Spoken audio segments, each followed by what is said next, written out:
5 of the Diddy trial had barely begun, and already the courtroom was on fire. Not literally, but the drama scorching. Diddy, who once ran the charts, is now running out of time. Because guess what? He's allegedly trying to buy his way out of a prison sentence. Yup, you read that right. Reports are exploding that Diddy tried to bribe jurors, and it backfired in the messiest way possible. Apparently, juror number 6, the mystery man on the panel, turns out he may have been working with Diddy. Now the judge, fuming. There's serious talk of kicking Diddy out of court altogether, and that's just the beginning. Really interesting thing just happened in court. So a witness who had just finished wrapping up her testimony left. The jury was excused for lunch, and then the judge turned to the defense team and said to them, "Your client has been nodding vigorously during testimony towards the jury." Now, there are explicit rules in court that the defendant is not allowed to have any form of communication with the jury. And the judge said to the defense team, "Is that going to happen again?" And they said, "No, it is not going to happen again." The judge called it absolutely unacceptable and said that if it does happen again, Combs could be removed from the courtroom altogether. Now to the case against music mogul Sean Diddy Combs. All right, the judge issuing a stern warning to Diddy's defense today. And Fox 6's Lisa Evers was inside the courtroom when it all went down. Lisa, what happened? Well, Natasha and Steve, it's hot out here today, but it was scorching hot inside that courtroom on the 26th floor here at federal court where the Diddy trial is taking place. The judge scolded Diddy and said that he had to stop staring at jurors and nodding his head repeatedly while testimony was going on. The judge even saying that he saw it happen twice and warned Diddy that if it happens again, he will take action, which could include banning Diddy from the courtroom itself. Day 23 of the trial ended with gasps. The judge announced that an investigation had been opened into Juror 6, the same juror Diddy had been suspiciously close to. Remember, Diddy was already warned not to speak with jurors. But now, the puzzle pieces are snapping together, and it's a messy picture. Juror 6 allegedly lied about his identity, his background, everything. And it's no surprise, really. We knew Diddy was desperate. He can't control the damning evidence, but if he can buy off the jury, that's his last hope. Combs' legal team is trying to spin the whole thing as a racist witch hunt, accusing the court of trying to take down a successful black man, but the court not buying it. Diddy Juror 6 gave multiple inconsistent statements. The judge was going over his issues with juror number 6, and although he did not make a final determination, his thoughts on juror number 6 being removed were pretty clear. He stated that in the initial process, juror number 6 said that he lived in the Bronx with his fiance and his daughter. Then he turned around a while later and said that he moved to New Jersey with his girlfriend, and also said that his daughter lived in New Jersey. But then it changed again and said that his daughter lived in the Bronx with his aunt. And he referenced that this was only a couple of the inconsistent statements, that there were more. The judge then stated that he wants this juror off the jury because there is no reason why this man would have to lie, and the only reason he would lie is to be a part of the Diddy trial, which made him worry that this juror might have a malicious intent or an agenda. But then after the judge said that we need to strike this juror off of the jury, Diddy's team started bringing up more arguments about this. Diddy's lawyer said that this juror is important because they need diversity, and he is only one of 4 black men that sit on the jury. He also said that he doesn't believe that these inconsistencies were that big of a deal where this juror would have to be removed. Diddy's team was arguing that this is something that should have been brought up weeks ago, and nobody brought this up, and the government is saying, listen, I didn't even know about this back then. Then Diddy's lawyer said something really weird. They said, just bring this juror in, just question him. I'm sure it's nothing. I'm sure he'll be able to explain. But this is what the government wanted the judge to do earlier, and Diddy's lawyer said, no, that would be harassing the juror. Then the judge told everybody to get out of the courtroom, that they needed to have a sealed talk. Diddy's lawyers are pulling every stunt in the book. Mistrial this, mistrial that. They've already asked twice, denied both times. Now they're hoping this juror scandal will be their golden ticket out of disaster. If they can prove the jury is compromised or even make it look that way, they just might blow up the entire trial. But the judge sees through it. Everyone does. For the Sean Combs trial, his defense attorneys asked the judge to declare a mistrial in a late-night filing alleging prosecutorial misconduct. Chief Investigative Correspondent Aaron Katursky at the courthouse. Good morning, Aaron. Good morning to you, George. Federal prosecutors, according to the defense, knowingly introduced false testimony that Sean Combs dangled a woman from a 17th floor balcony. It was Brianna Bongolan, a friend of Cassie Ventura, who told the jury that he lifted me up, then put me on top of the rail before throwing her onto furniture. The jury saw photos of a large bruise and her bandaged back. Combs denied it happened, and the defense argued hotel receipts show he was in New York at the time. The judge, though, is unlikely to grant the mistrial, and a fifth week of testimony is going to begin here this morning with Combs' ex-girlfriend, known by the pseudonym Jane, back on the witness stand. She's already tearfully told the jury grueling details of degrading sex with male prostitutes and how she feared if she stopped, Combs would stop paying her rent. Combs denies it all, says all the sex was consensual. And guys, Jane is expected to be on the witness stand for most of the week. Let's rewind, because this isn't Diddy's first shady rodeo. Eddie Garcia, a hotel security supervisor, dropped a bombshell. He testified that Diddy and Christian Combs tried to bribe the entire hotel security staff with $100,000, 0 cents. The goal? Delete the video of Diddy assaulting Cassie. Make it disappear forever. Garcia admitted he signed an NDA 1 designed to keep him silent and wipe evidence clean. That's not desperation. That's guilt. Today, the jurors in his trial heard from a former security supervisor at that hotel. His name is Eddie Garcia, and he testified that not long after the attack happened, Diddy's chief of staff, Christina Coram, called him to ask for the footage. He said that he told her no on the phone, and again when she showed up in the lobby, said he told her no again. But that night, Garcia testified, Christina Coram called him again, and this time she handed the phone to Diddy. Garcia told the jury in Combs' federal trial that Puff said if that video ever got out, it would ruin his career. He testified that Diddy promised to, quote, take care of him if he could only find a way to get that video. And so, Eddie Garcia, who was promised immunity to tell the truth in court, reached out to his boss, who agreed to sell the video for $50,000. And the following day, Garcia brought a USB drive with that video to a meeting he said included Diddy, that chief of staff, Christina Coram, and one of Diddy's bodyguards. But before handing over that little USB stick, Garcia said he told Diddy he was worried. He was concerned he might be implicated in a crime if Cassie Ventura ever called the police and complained. At which point, according to Garcia, Diddy had a plan. FaceTimed Cassie and ordered her to, quote, tell him you wanted this too, Cassie. A freshly beaten up Cassie was there on the FaceTime wearing a hoodie and complied with Diddy's demand, Eddie testified. He then said he signed a contract swearing that no other copy of the video existed and swearing him to silence with $1 million penalty if he ever spoke of what he saw or of what he did, i.e. the payoff.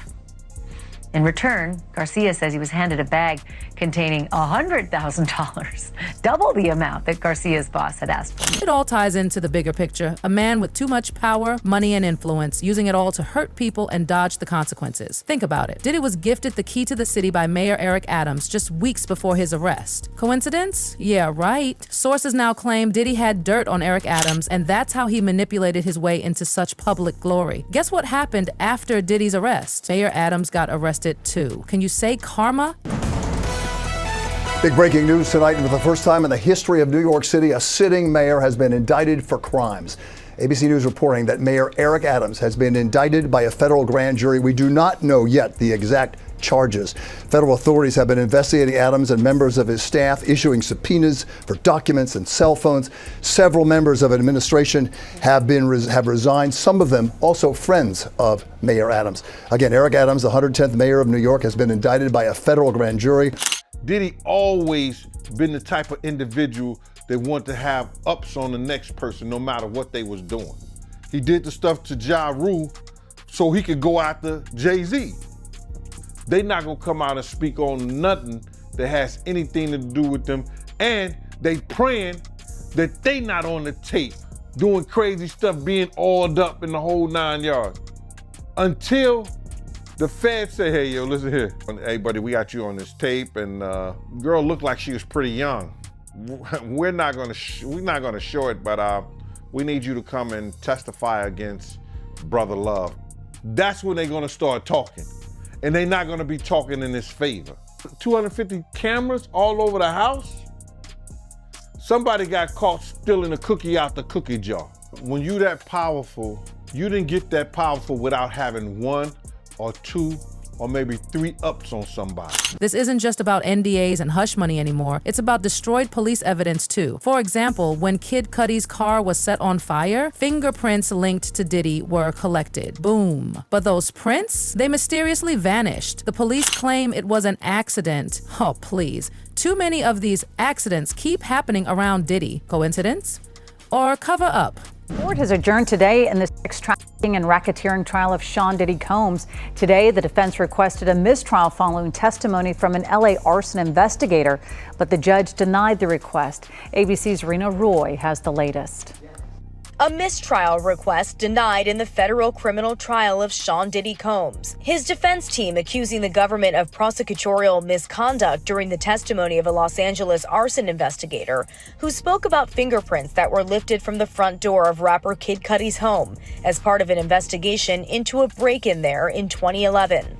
The investigator testifying that those fingerprints were destroyed, and when prosecutors asked the investigator if that was unusual, the defense accused them of trying to plant the idea that Combs was responsible. The overall implication, according to the defense, is that somehow Sean Combs created that disappearance. The defense moved for a mistrial, and they moved for it because what they said is that it's unduly prejudiced, because this is the whole theory of what the prosecution is putting forth, is that he has this control and can make these investigations disappear. Instead, the judge striking that part of the testimony, telling jurors to disregard it.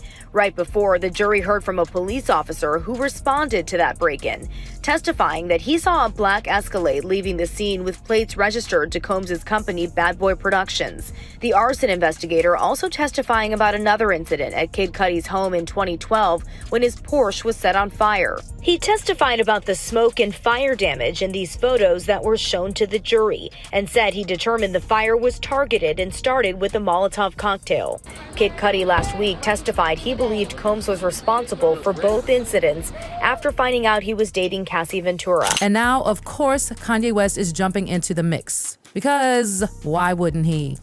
Kanye popped up at the trial like it's front row at a Yeezy fashion show, and leaked audio from a call between the two shows Kanye promising to do everything in his power to help his brother. But Diddy's army of defenders isn't just loud, it's rich. Behind the scenes, billionaires are pulling strings, keeping Diddy safe. They've been doing it for years, and that's the only reason he's gotten away with so much, until now. Ye, formerly known as Kanye West, has made a surprise appearance at Sean Diddy Combs' criminal trial on Friday. He expressed support for his fellow rapper as he defends against sex trafficking charges.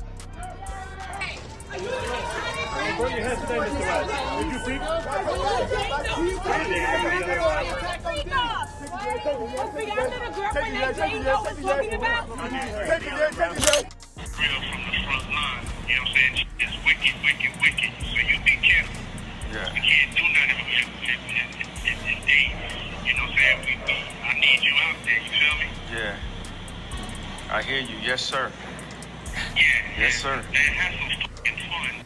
You're not having no fun. And then get behind the mic, have some fun, chop up them samples, get back on your hit band, vibe, have some fun, get back to smiling. Yeah. These other motherfuckers, they're wasting your time, big. You know what I'm saying? Because now, for the first time, the truth is being dragged into the light. Photos from Diddy's arrest day? Horrifying. Authorities found his hotel suite littered with drugs, bottles of baby oil, loaded guns, and $9,000, 0 cents in cash. Homeland Security agents testified that Diddy was literally in the middle of a freak-off session when they showed up. Disgusting doesn't even begin to describe it. Also tonight, our first look inside Combs' Miami mansion, the day federal agents busted the gate open last year to raid it. A federal agent testifying about the evidence, guns and ammo seized from Diddy's home that were found near alleged freak-off supplies, which included dozens of bottles of baby oil and boxes of platform heels, bondage restraints, and bundles of rope. Also photographed as evidence that day, motivational messages on Combs's bathroom mirror that included "You a legend" and "Upward motion," and drugs. Lots of drugs, including ones found in plastic bags inside a Gucci bag and orange tablets with the Tesla logo that tested positive for LSD. So we just got new exhibits today. Take a look at these photos that prosecutors have just released. They're pictures of Diddy's former girlfriend, Cassie Ventura, with what she says are bruises on her back and legs, which you can see here, and also a gash above her eye. Also released today, some pictures from when Diddy was arrested in September of last year at the Park Hyatt Hotel in New York. And a special agent with Homeland Security testified last week that some of the items found included baby oil, drugs, these pink packets of ketamine. There's also this image of a knife wedged in a door.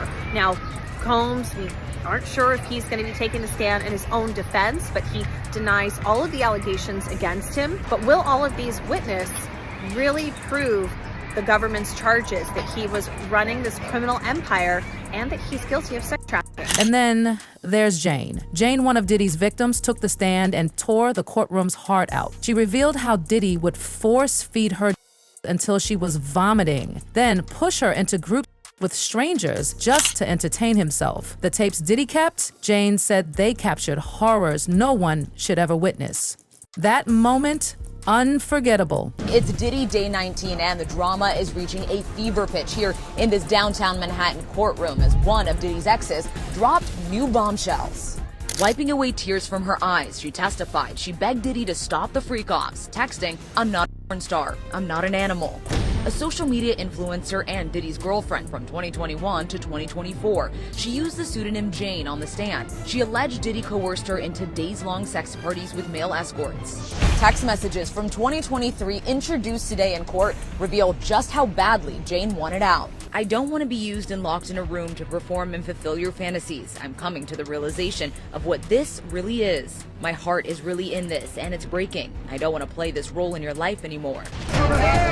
In one of the more dramatic moments, Jane testified that when Cassie's 2023 lawsuit became public, she fainted.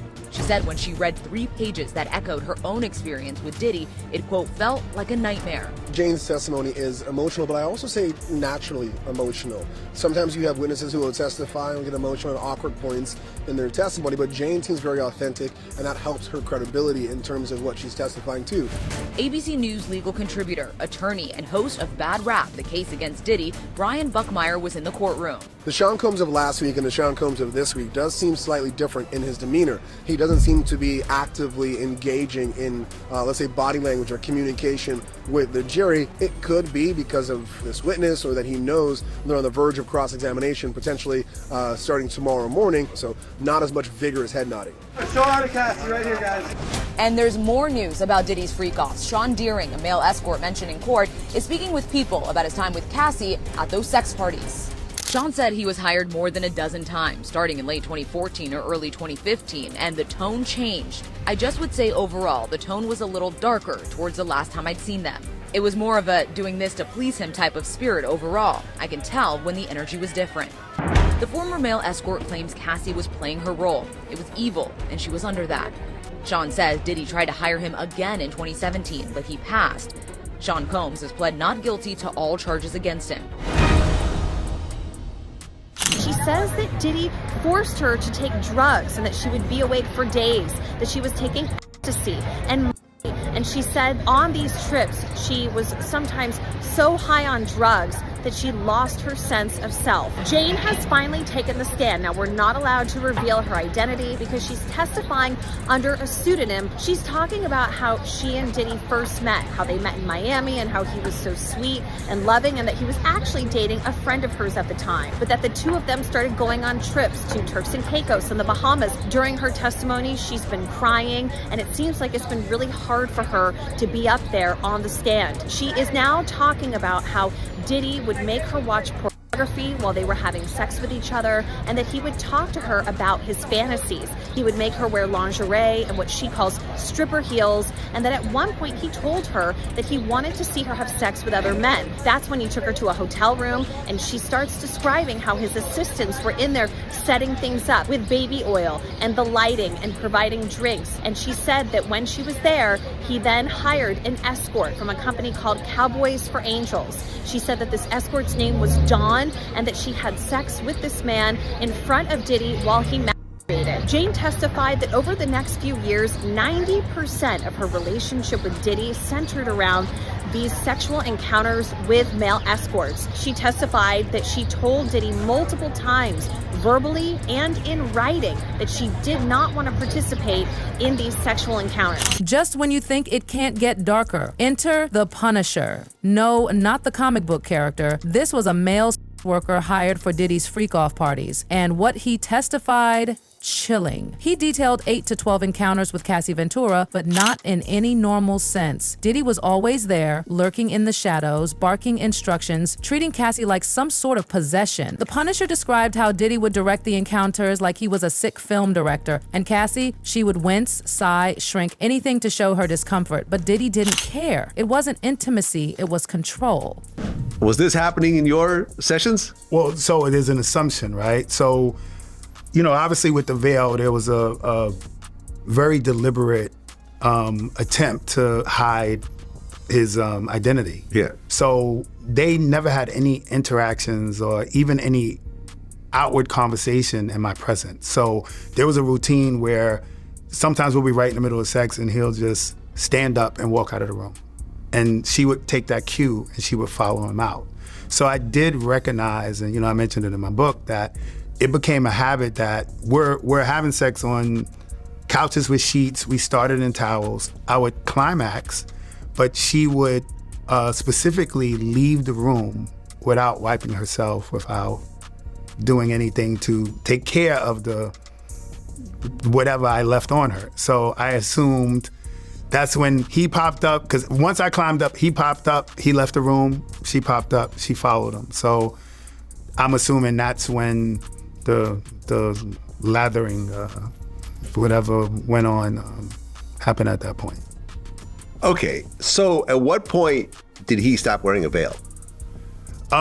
It was shortly after. The way that I ended up finding out who he was and they were, because obviously in conjunction with each other, about the 5th time, we were in a hotel called the Essex House. And when I would arrive for the sessions, I would be waiting around a couple of hours. So in this specific time, they put me into an extra room in the hotel suite. And to kill time, I decided to watch TV. And this specific hotel had a welcome message, which was, so when I cut on the TV, it specifically said, Essex House would like to welcome Mr. Sean Combs. Oh.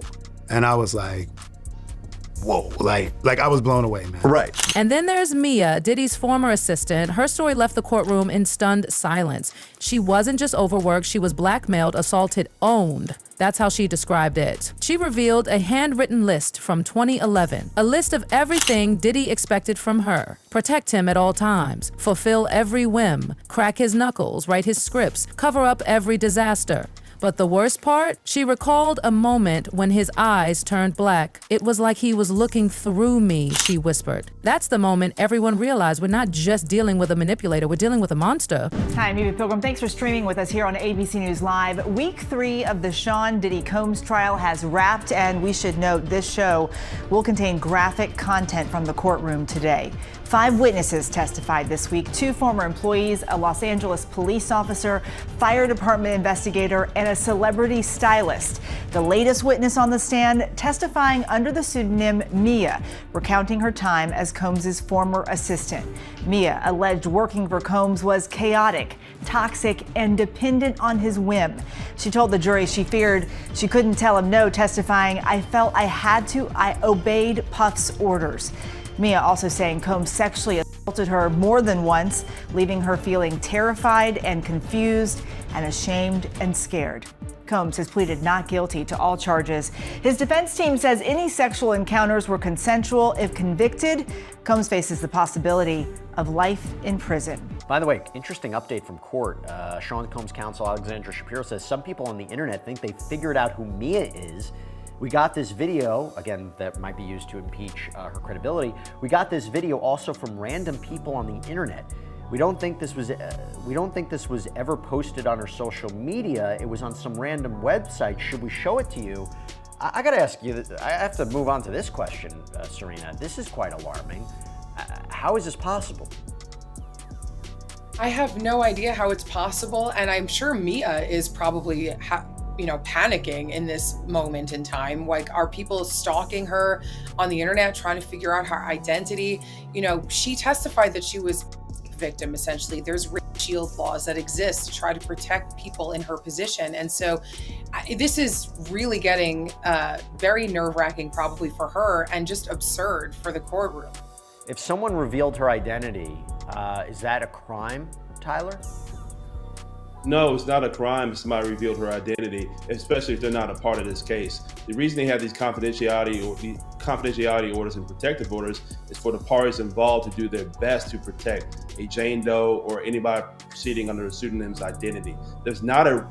It is possible for the public to learn their identity, but it's really the people who are part of the case who are agreeing to protect her confidentiality. Once she got on that stand, it's very possible that somebody knew her identity. What I find more troubling and less likely is if this video is being sent by random people on the internet, and that's what they want to proffer as evidence in this criminal trial, I find that hard to be admitted. If they could track the video from one person who could confirm the identity of the person, and then it could be used for impeachment evidence, that's different. But random people on the internet sending videos, that opens the door to a can of worms. If that wasn't enough, Cassie's close friend, Brianna Bongolin, dropped a bombshell no one saw coming. She said that Diddy once dangled her off the 17th floor of an apartment building. Just held her out there like her life didn't matter. The courtroom gasped. People were shaking, and it didn't stop there. Brianna said she personally witnessed Diddy throw a knife at Cassie during one of his psychotic outbursts. A real knife. Real rage, real danger. This isn't celebrity gossip anymore, it's survival. An alleged sex trafficking victim is expected to testify here today that Sean Combs used lies, drugs, and threats to force her into freak-offs. After the jury hears more from a different woman who claims Combs hoisted her over that balcony. This morning, a critical witness for the prosecution, a woman testifying under the pseudonym Jane, who prosecutors say began a secret relationship with Sean Combs in 2020 and spent years in hotel rooms for forced sex.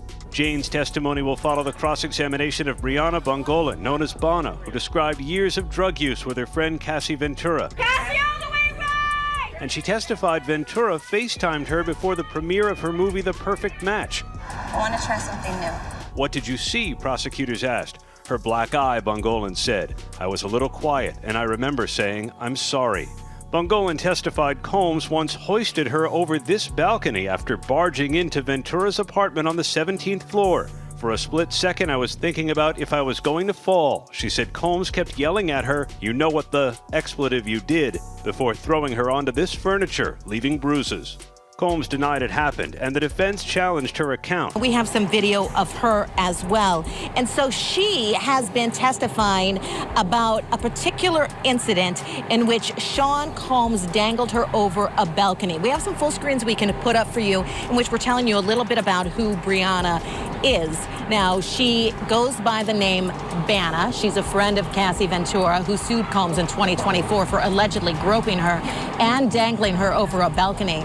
She testified about this incident. So Cassie Ventura testified about this particular incident, testifying under an immunity order granted by the judge. So yes, Brianna is under immunity here, immunity order. She got on the stand earlier and she invoked the fifth. So the big thing, the big takeaway from her testimony is about being dangled over the balcony. Defense counsel has really been trying to tear her testimony apart, attacking her credibility as well as inconsistent statements they're saying that she has made as to where exactly this dangling incident took place, saying that Cassie Ventura said it happened in a hotel, but you're up here on the stand saying it happened in an apartment, basically indicating that her and Cassie are colluding together just in order order to get money from Combs because Brianna has filed a $10 million civil suit against Sean Combs. And at the heart of it all, a question bigger than Diddy. How does someone stay this powerful, this untouchable for so long? Too traumatized to fight back, too beaten down to resist. But now?